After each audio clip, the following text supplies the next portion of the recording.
Hi everyone, and welcome to week 3. I hope you're having a good week and that you had a great Labor Day weekend.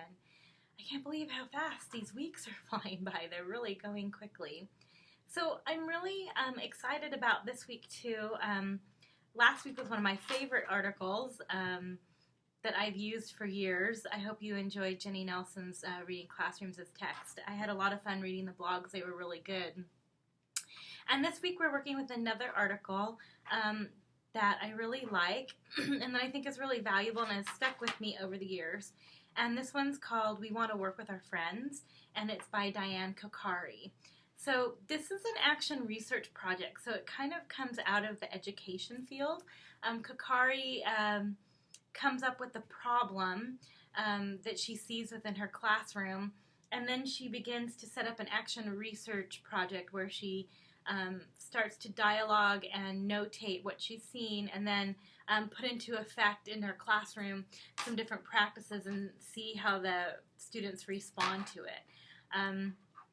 It's very interesting because it deals a lot with the two issues of access versus equity. So the ideas of making things equal versus the idea of making things accessible. And those are two words that you'll use a lot in education. You'll hear a lot about how are we making things accessible to our students.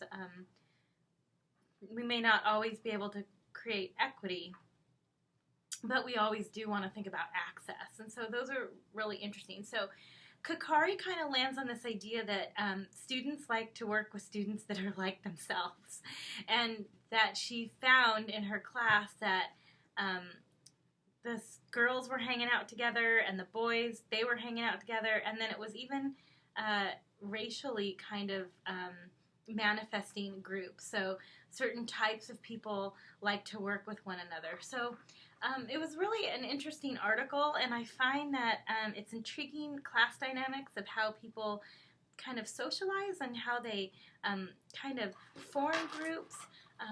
You have to kind of make decisions as a teacher of how you're going to force groups or not force groups. And that not forcing groups is making a choice also on how the class is managed. So I find this to be really interesting. It's a really linear approach because it's action research. And I think you'll enjoy it, and it will be interesting to you.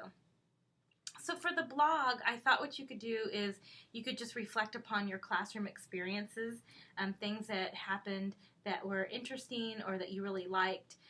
It's reflective in nature. And then for the micro theme, I think you should especially pay attention to the ideas of access and equity that she addresses. So what are the teaching practices that Kokari puts into effect? How does that play out in her classroom? And then what does she come away with?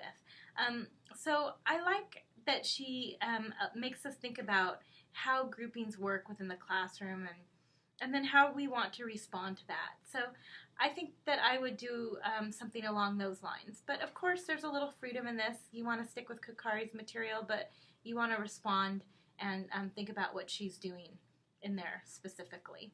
So that's my thoughts for this week. Everything is going well. You guys are doing a great job. Boy, I love reading your writing. It's always interesting to hear your thoughts, and I love to listen to people who are going to be teachers and what worked for them and what didn't work for them. So I'm really enjoying your reading, and I'm enjoying the work that I'm hearing. I hope that you're liking what we're doing and that it's making sense, and that you're getting something that would be applicable to the classroom. That's what I hope in this class, that you take things away that could be useful to you later on. Okay, I hope you have a great week, and I will be talking with you next week, and have a great day.